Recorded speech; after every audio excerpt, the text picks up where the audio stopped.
सुबह सुबह का कोहरा, हरा भूरा जंगल जैसे कोई खामोश शहनाई बज रही हो। साधु तेंजिन हरे रास्ते पर चल रहे थे। उनके कदम हल्के थे, सांस धीमी। हर कदम एक ध्यान था, हर सांस एक प्रार्थना। वो अपने अंदर की शांति ढूंढ रहे थे, पत्तों की सरसराहट के बीच जो सुकून था। लेकिन जंगल में अचानक कुछ हुआ। जैसे ही तेंजिन एक मोड़ पर मुड़े तो वो देखकर रुक गए। एक शानदार बंगाल टाइगर, उसकी धारियां धूप में चमक रही थी, उनके रास्ते में खड़ा था। उसकी आंखें पिघले हुए सोने के दो कुंड तेंजिन को घूर रहे थे। डर पुराना और सहज तेंजिन के अंदर दौड़ गया। लेकिन तेंजिन को अपनी शिक्षा याद आई। डर एक लहर की तरह है। उन्हें याद आया, जिस पर सवार होना है उसमें डूबना नहीं है। एक शांत सांस लेते हुए उन्होंने बाघ को प्रणाम किया, उसकी उपस्थिति को स्वीकार किया, जीवन के नृत्य में उसका स्थान। वो इस चुनौती का सामना वैसे ही करेंगे जैसे वो अपना ध्यान करते हैं, खुली आंखों और शांत दिल से। टाइगर हिला, उसकी छाती के अंदर से एक गहरी गड़गड़ाहट गूंज उठी। तेंजिन को पता था कि ये उनके जाने का इशारा है। वो मुड़े और दौड़े। जंगल का फर्श उनके पैरों के नीचे धुंधला गया। उनके शरीर में एड्रेनालाइन दौड़ गया। उन्हें आगे बढ़ने के लिए अर्जिंग रहा था। लेकिन तेंजिन घबराए नहीं। वो वर्षों के अनुशासित अभ्यास की कृपा से दौड़े। उनका दिमाग केंद्रित था, उनकी आत्मा अडिग थी। पेड़ों के बीच बाघ की दहाड़ गूंज रही थी, शिकार की एक भयानक सिम्फनी। लेकिन हर कदम के साथ तेंजिन ने एक मौन मंत्र फुसफुसाया, तूफान के बीच शांति पाने की याद दिलाता एक मंत्र। वो डर के आगे नहीं झुकेंगे, वो दहशत को अपने कदमों को निर्देशित नहीं करने देंगे। उनकी सांस एक समान और गहरी उनका सहारा बन गई, आंतरिक शांति के लिए उनकी जीवन रेखा। वो जानते थे कि उनकी एकमात्र उम्मीद जंगल की सीमा से लगे सरासर चट्टान तक पहुंचने में है। ये एक खतरनाक चढ़ाई थी जो सबसे कुशल पर्वतारोहियों को भी परखती थी। लेकिन बाघ अथक था, उसकी उपस्थिति एक परछाई थी जिससे वो आगे नहीं निकल सकते थे। तेंजिन के फेफड़े जल रहे थे, उनके पैर आराम करने के लिए चिल्ला रहे थे। लेकिन बाघ के पंजों की गड़गड़ाहट ने उन्हें आगे बढ़ने के लिए प्रेरित किया। चट्टान के आधार पर पहुंचकर उन्हें एक हताश आशा का अनुभव हुआ। यही उनका एकमात्र मौका था। वो चढ़ाई करने लगे।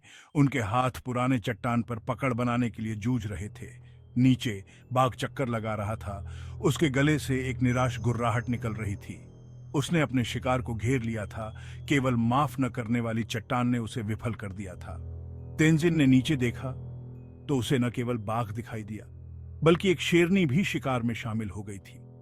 भूखी आंखों के दो सेठ उनकी हर हरकत पर नजर रखे हुए थे।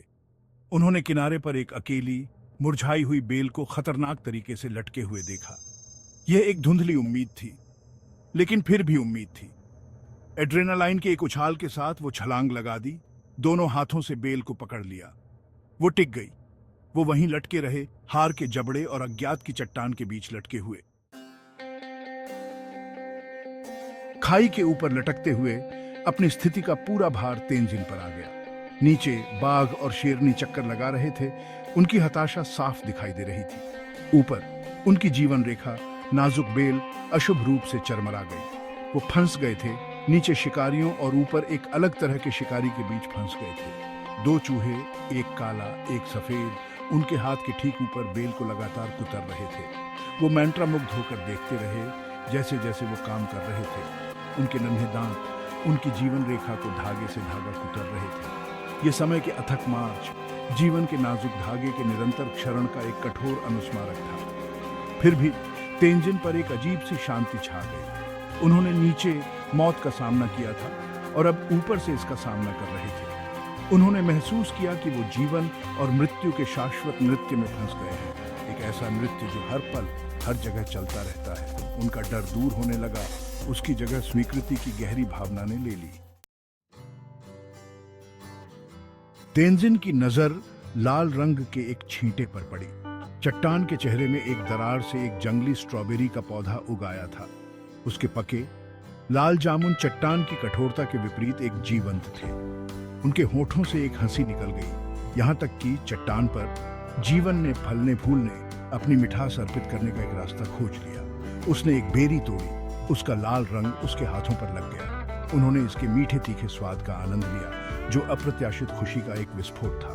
उस पल में जीवन और मृत्यु के बीच झूलते हुए वो समझ गए, अतीत चला गया था, भविष्य अनिश्चित। वास्तव में जो मायने रखता था वो वर्तमान क्षण था।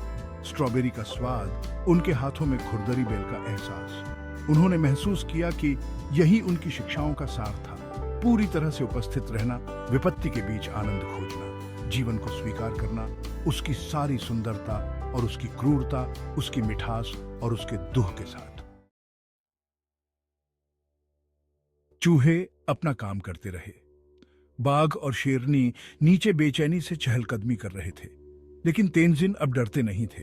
उन्होंने अपनी शांति, अपना केंद्र पा लिया था। वो हवा में एक पत्ता थे, समुद्र में एक बूंद, अस्तित्व के प्रवाह के प्रति समर्पण। तो यह जंगल का असली सबक था। धैर्य निष्क्रिय इस्तीफा नहीं था, बल्कि वर्तमान क्षण को सक्रिय रूप से गले लगाना था, चाहे वो कितना भी अनिश्चित क्यों ना हो। अनिश्चितता के बीच भय के सामने ही सच्ची शांति पाई जा सकती थी। जैसे ही सूरज ढलने लगा, जंगल के फर्श पर लंबी परछाइयां पड़ने लगीं। तेनजिन ने अपनी आंखें बंद कर लीं। उन्होंने एक गहरी सांस ली। चीड़ और मिट्टी की गंध उनके फेफड़ों में भर गई। वो तैयार थे, वो घर आ गए थे।